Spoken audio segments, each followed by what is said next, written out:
E agora, MM Beer com Miro Leite. Boa tarde a todos.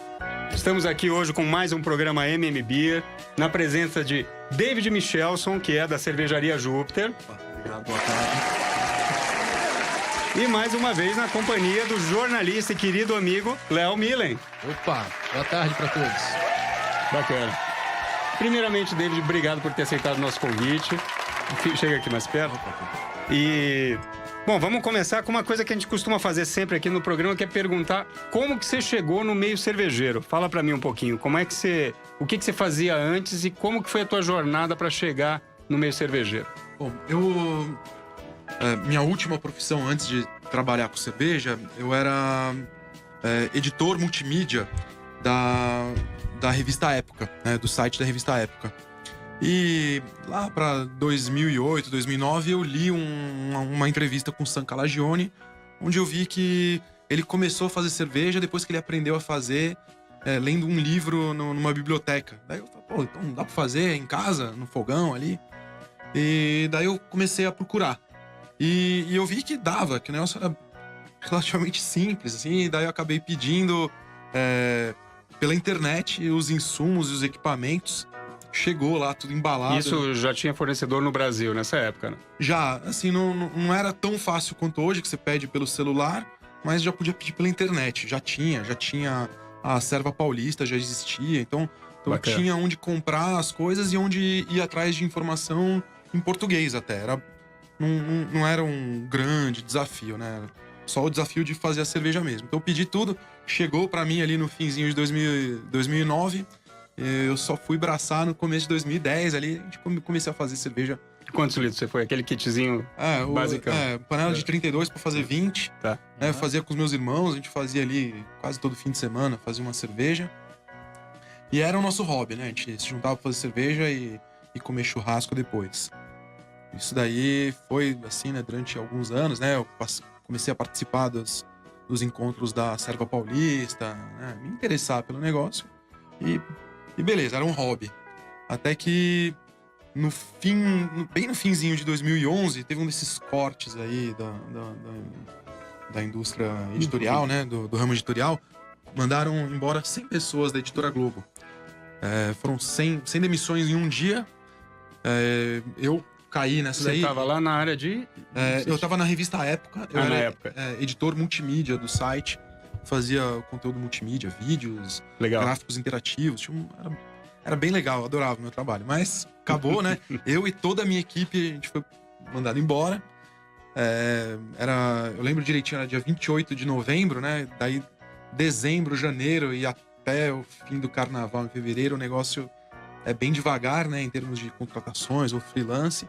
Aí eu falei, bom, não adianta ficar sofrendo, eu vou fazer cerveja, né? Vou curtir meu hobby. Tava lá com todo o equipamento em casa já. Encomendei uns livros e fiquei lá, né? Braçando, limpando equipamento e lendo o livro durante 2 meses. E caiu na minha mão o livro da história da cervejaria Brooklyn, chama Beer School, né? Que é do Steve Indy e Tom Potter, né? Que são os fundadores da Brooklyn. E daí eu vi um monte de curiosidades e coincidências ali, né? O Steve Indy, ele também era jornalista antes de fundar a Brooklyn.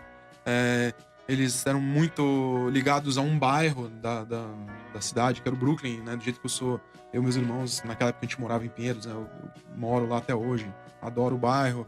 E eu vi que eles usaram um modelo de negócio que eu não conhecia, né? Eu não entendia direito, né? Que é a cerveja sob contrato, ou cerveja cigana, que hoje é super popular aqui no Brasil. Exato. E eu vi, eu falei, pô, dá, né? Você não precisa ter milhões de reais na mão para comprar galpão e maquinário. Você pode começar aos poucos, né? Produzindo na fábrica de terceiros.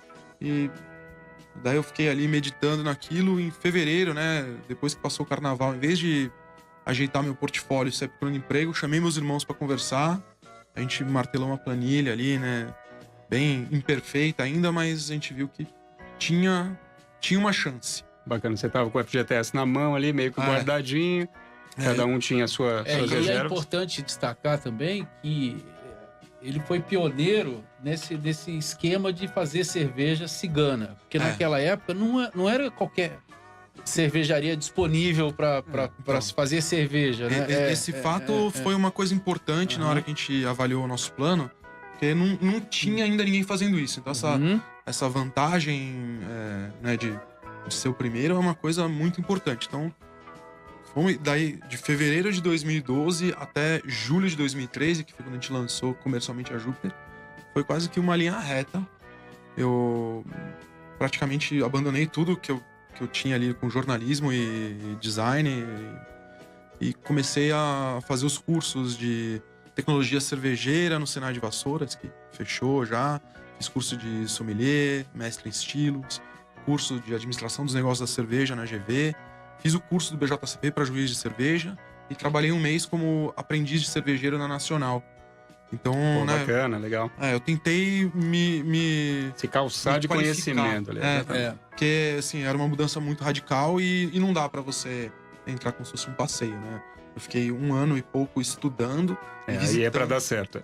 E visitando um monte de cervejaria, tentando negociar, porque pros donos de cervejarias, essa história de serviço no contrato ainda era meio novidade. Sim. Alguns O cara vai entrar aqui, vai ficar vendo o que eu faço. Como assim vai ter um cara que depois ele se acha o dono da minha cervejaria? Eu enfrentei bastante resistência. Eu também entrei com uma proposta de cerveja que era de outro mundo naquela época, né? Que é a cerveja não pasteurizada, com muito dry hop.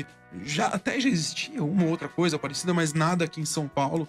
Então eu chegava para alguns cervejeiros e falava, então, quero produzir a cerveja assim, assim, assim. Isso não pode. A legislação não deixa. Aí, não, eu li a legislação.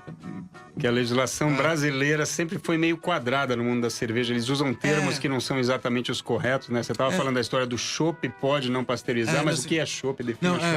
Essa é uma questão que até hoje me rende umas conversas com o pessoal do Mapa. Que tá na legislação aqui. A cerveja não pasteurizada pode ser chamada de chopp. Tá, então, ou seja, se você não pasteurizar, você pode dizer que é chopp. Só que o inverso não tá dizendo que não pode, né? Mas daí assim... Então, quer dizer que... Primeiro, eu já acho absurdo. Quer dizer que você não pode pasteurizar o chopp? Então, é óbvio. Assim, eu não vejo...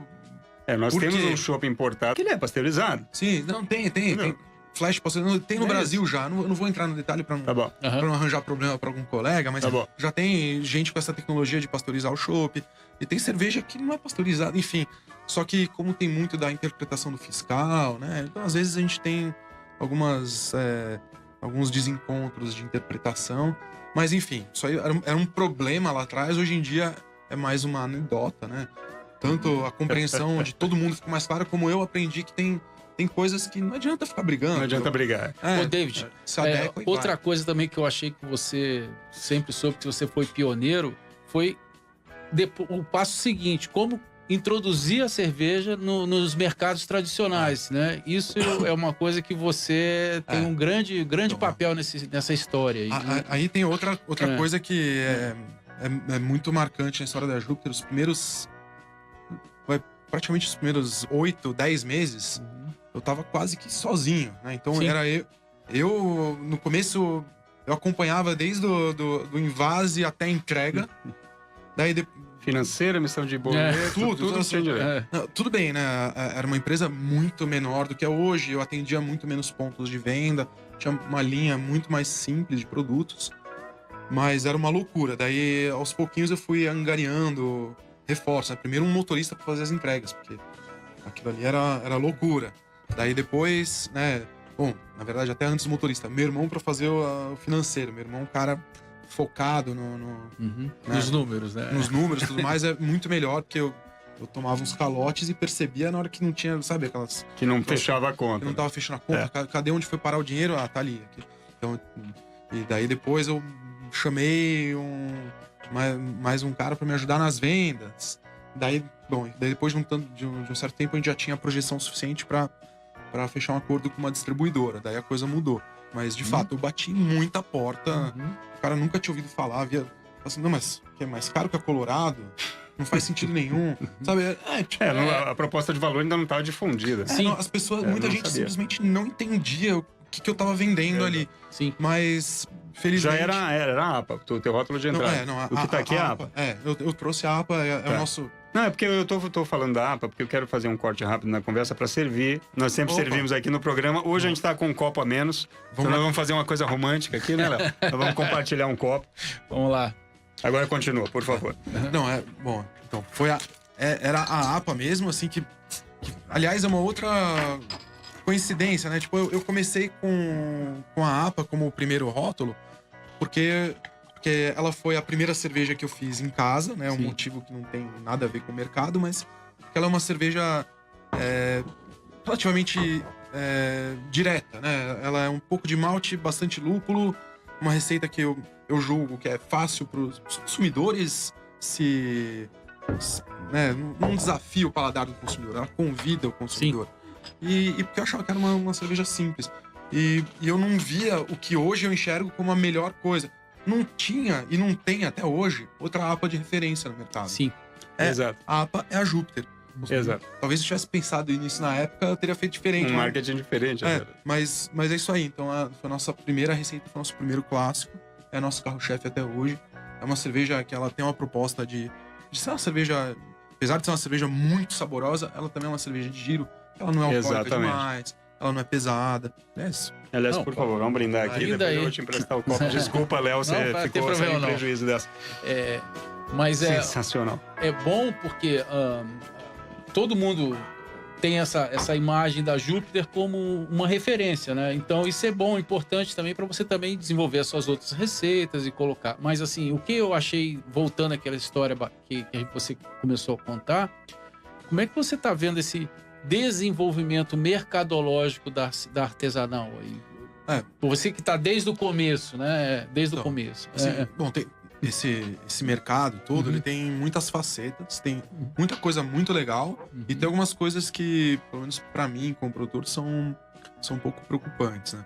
O primeiro é muito legal que tanta gente hoje consome, tanta gente entende, né? A pior barreira que era eu lembro, era até...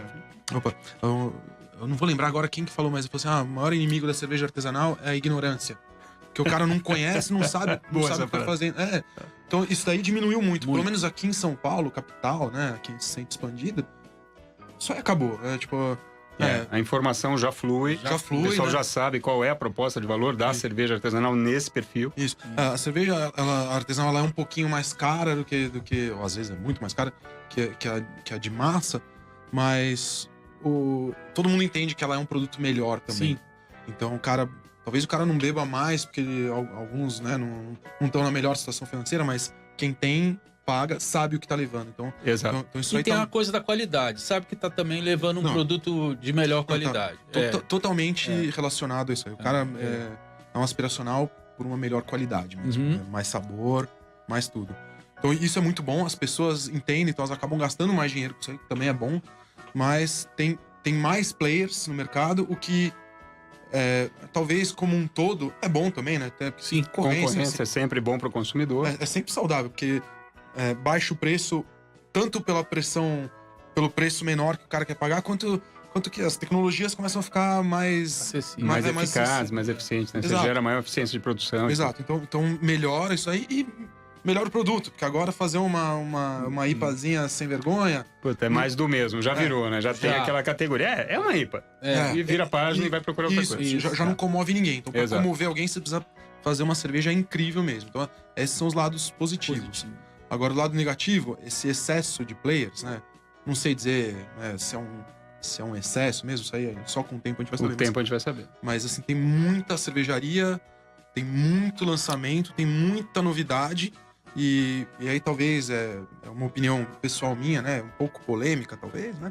Mas eu acho que a gente acaba não tendo uma variedade tão grande de sabores e aromas quanto a gente tem de rótulos e marcas.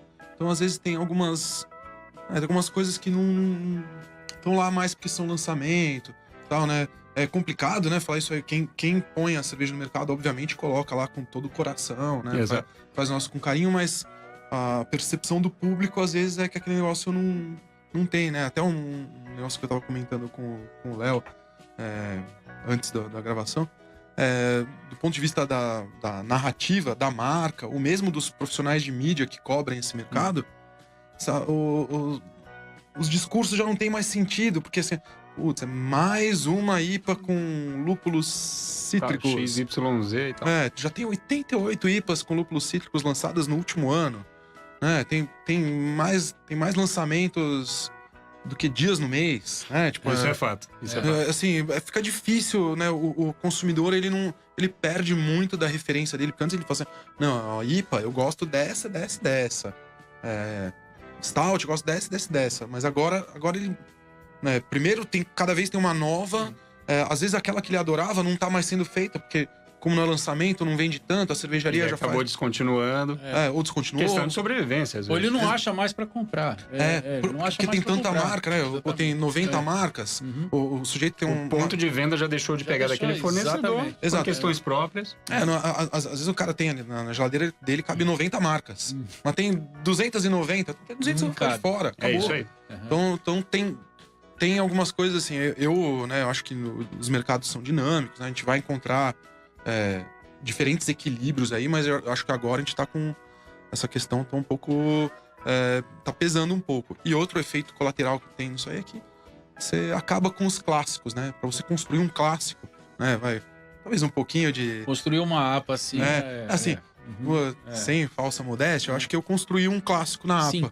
Já vou fazer um complemento aqui. Em 2015, quando eu tava tombando do mundo de tecnologia, na época eu cuidava de uma operação de caixas eletrônicos num banco, e eu tava fazendo a transição justamente para o mundo cervejeiro. Fui abrir uma unidade de uma rede de franquias de cerveja e fui seguir a vida naquele lado. E surgiu a oportunidade, eu também sou lá de Pinheiros, né? Moro ali um pouquinho mais para cima. E fui num empório que tem na Rua dos Pinheiros, que chama Empório Mercantil, de gente muito querida, adoro eles. E tava lá uma noite cervejeira em 2015, com 4, 5, 6 rótulos, mais uma importadora. Aí chegou lá e encontrei o Rafael, certo? Meu irmão. Encontrei o Rafael e uma cerveja com um negócio com a mão segurando um raio. Pô, a cerveja do The Flash, que legal, cara. Aí eu falei, não é o Flash, cara. Aí ele começou a me explicar, eu disse, pô, bacana a APA na época. Por incrível que pareça, eu ainda não tinha tomado uma APA. Eu tava mais no foco IPA. Uma delícia. Aí que eu tomei aquilo ali, meu mundo desmontou. Eu disse, cara, APA... Cerveja fresca. Ou a APA é sensacional, ou eu descobri a melhor APA do planeta. Então eu saí de lá com 6 garrafinhas desse negócio. Era pequenininha, não era dessa grande, gordinha. não. Era pequenininha. Eu saí de lá com 6 garrafas. Vocês não fazem ideia do prazer que eu tô com o David aqui comigo hoje. Porque, na minha opinião, essa é a melhor APA do país. Desculpa outros fornecedores. Continua mas no não meu pasteurizada. No meu coração mora não pasteurizada. a Júpiter APA, cara. Obrigado por você ter aceitado. Obrigado por ter trazido uma que agora devolve meu copo, por gentileza. Tem mais uma garrafa. Essa aí eu vou fazer um uso pra ela. Mas você acha, então, que os bons sobreviverão, então? Eu acho que, assim... A gente tá no mundo dos negócios, né? Então, às vezes, a melhor cerveja não é a que vende mais. Sim. E sem julgamento de valor nisso daí, tá? Tem cervejeiros incríveis, os caras são artistas mesmo. É verdade. Só que se ele não botar o comando da empresa, não botar um bom vendedor, ele vai fazer uma linda cerveja que vai ficar lá no estoque dele, né? Então, tem toda uma cadeia de pessoas e ações que tem que se alinhar, né? Tem que ter um bom cervejeiro, tem que ter um bom gestor, tem que ter um bom vendedor, né? Na ponta ali também, né? Isso aí talvez influencie um pouquinho menos, mas ainda é importante, tem que ter bons pontos de venda. Se a cadeia toda tá funcionando direito, o cara que tiver a melhor cerveja vai ficar lá. Ele vai vender bem. E outra coisa... foco em business, né? Não pensar só na paixão. Business mesmo. Ele tá com foco finanças, foco vendas estruturadas, né? Como a gente estava conversando. Você não pode negligenciar nenhuma das duas partes, né? Exato. Não dá pra você ter... fazer por fazer, né? O lado cervejeiro ficar meio negligenciado, mas fazer uma empresa impecável. Tem um gênio dos negócios, das finanças e o cervejeiro meia boca. Que tá seguindo uma receitinha ali e segue a vida. Não dá. Ô, David, outra coisa, capilaridade. Eu vejo que às vezes as cervejarias elas têm uma atuação muito regional, mas em compensação, às vezes você vai pra, sei lá, outro dia eu tava em João Pessoa e tinha uma cerveja do Rio Grande do Sul na prateleira. Então, como é que você vê isso aí, você virar Brasil, né? Sim. Tem... mercado cervejeiro, né? A gente tá falando do mercado cervejeiro artesanal. Tá falando Sim, óbvio. Né, na grande figura, a gente tá falando de um nicho. Sim. Daí o curioso é que dentro desse nicho tem vários subnichos. Então, provavelmente essa loja, não sei se foi, devia ser uma bottle shop, né? Um conceito aí. Eu não sou muito fã dos nomes em inglês, mas é assim que a gente define as coisas. São essas lojinhas onde tem dezenas, às vezes centenas ou milhares, até as mais tradicionais, tem milhares de rótulos diferentes. E daí essas são as casas, né? Os estabelecimentos que atendem os beer geeks, né? Sim. E daí esses caras são caçadores de cerveja. Alguns caçaram centenas, outros caçaram milhares, mas tá todo mundo atrás. Mas lá na prateleira para vender, isso é importante. Você chegar lá no mercado lá de longe, do Nordeste, do Sul, do assim, Centro-Oeste. Eu acho muito legal, assim, como consumidor, eu acho que isso aí é muito legal, né? Muito bom. Tipo assim, espero que a cerveja chegue com qualidade, né? A logística no Brasil Exato. é um desafio incrível. Um país quente, a gigante, logística aqui é complicada. Estradas horríveis. Chacoalha, calor, tudo que tem de errado. Tem todos esses problemas, né? Mas tem, né? Eu não mando a minha cerveja para muitos estados do norte. Porque eu mando assim, ou é transporte refrigerado ou é de avião, né? Para minimizar esse problema. Funciona. Mas, enfim. Um pouquinho. Opa. Não foi. Minha falta de intimidade. Não tem problema. Mas, assim, eu acho isso muito legal. Pra cervejaria, isso daí não é exatamente representativo, né? Algumas cervejarias, eu não tô falando cervejarias já de um porte maior que mandam, que tem distribuidoras em outros estados, tá? Que daí a gente tá falando de negócio, mas Sim. tem, assim, sempre tem. A gente vende, tem Roraima, Pará, Amazonas. Muito bacana, cara. Mas daí, assim, são meia dúzia de clientes em cada estado, vai só pras bottle shops, vai pros beer geeks. Então, eu acho que é um negócio que mais divulga a marca do que Muito traz bom. dinheiro, mas eu acho que promove muito da cultura cervejeira, que é legal, assim.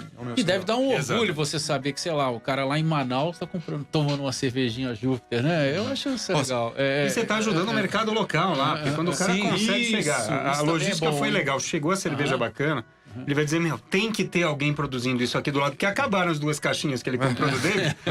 E agora, o que eu faço? E aí chega lá alguém e diz, putz, vou fazer uma APA. Isso começa a fomentar ali o mercado regional. Fomenta. Não, é isso que eu... nessas coisas que eu penso quando eu falo que isso fomenta a cultura cervejeira. Exato. Porque eu jamais teria pensado em fazer cerveja se não tivesse tomado cervejas incríveis. Exato. Se estivesse só tomando cerveja de massa, eu ia continuar indo no boteco comprando uma gelada. Mas eu acho que isso é um negócio... Não, e enche de orgulho, assim, dá bastante gosto, assim. E quais que são os seus planos aí para próximos... Fala um pouquinho, quantos rótulos vocês estão agora? Então, a gente já lançou... Essas perguntas são difíceis, tá? Pega o cara no contrapé, normalmente. Enquanto isso... Não, é que de tempos em tempos eu faço a contagem, né? Porque volta e meia vem uma pergunta dessa. Chuta. Não, acho que já foram 28 ou 29 rótulos diferentes, entre sazonais... O que tá em voo agora, mais Mas agora a gente tá com 6 rótulos, né? APA, IPA, 10 lúpulos, Duna, Macchiato e Golias. Tá, então a gente lança algumas sazonais, né?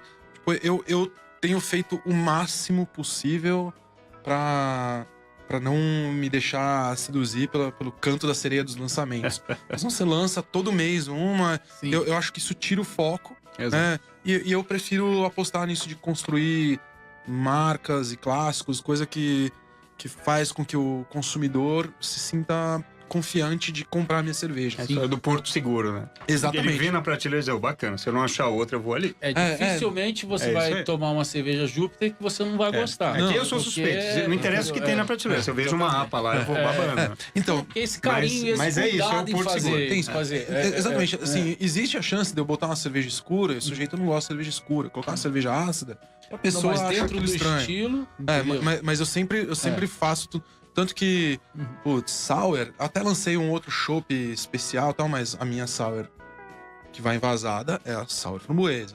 A minha Imperial IPA é a 10 lúpulos. As pessoas sabem quando vê na... É aquele rótulo, eu vejo longe. Não, é aquilo que você falou, é confiança, Porto Seguro, o cara sabe que lá não vai ter erro. Então eu prefiro, por mais que eu... é uma escolha super difícil, né? Uma faca de 2 gumes. Eu perco um pouco do hype. Exatamente. Porque, tá cheio de gente falando, só vende lançamento aqui. mas né, na planilha, né, do realizado, não é bem assim, porque eu vendo a 10 lúpulos rápido, então é uma marca que tá dando certo, a APA é meu carro-chefe, a IPA vende muito bem. Então as marcas nas quais eu investi mais tempo e esforço, né, na construção mesmo. na construção tanto da receita quanto da imagem do rótulo e da divulgação como um todo, elas ao longo dos anos tem sido duríssimo, porque um monte de gente me cobra, lança mais coisa, mas tá dando certo. Como business é isso. E tá atendendo o meio cervejeiro. Isso. Não, tá atendendo, continua crescendo.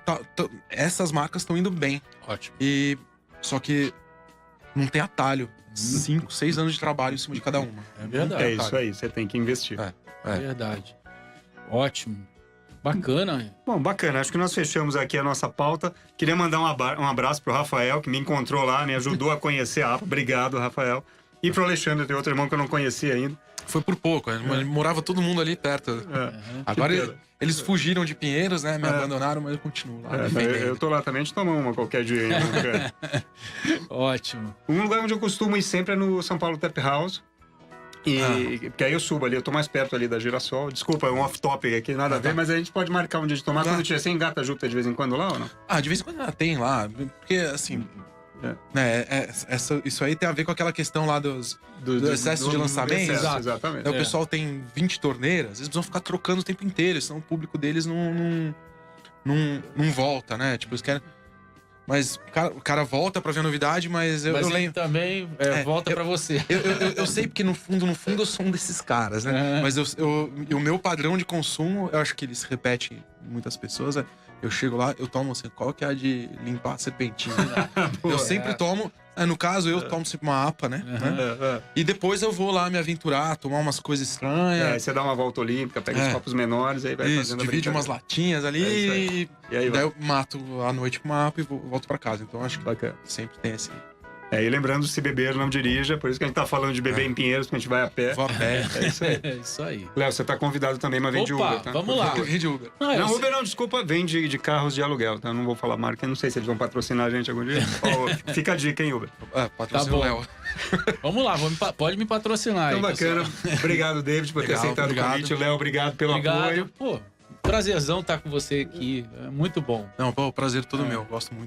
Gosto muito do Léo, gosto dos seus textos. E valeu pela oportunidade. Obrigado. Rádio Geek.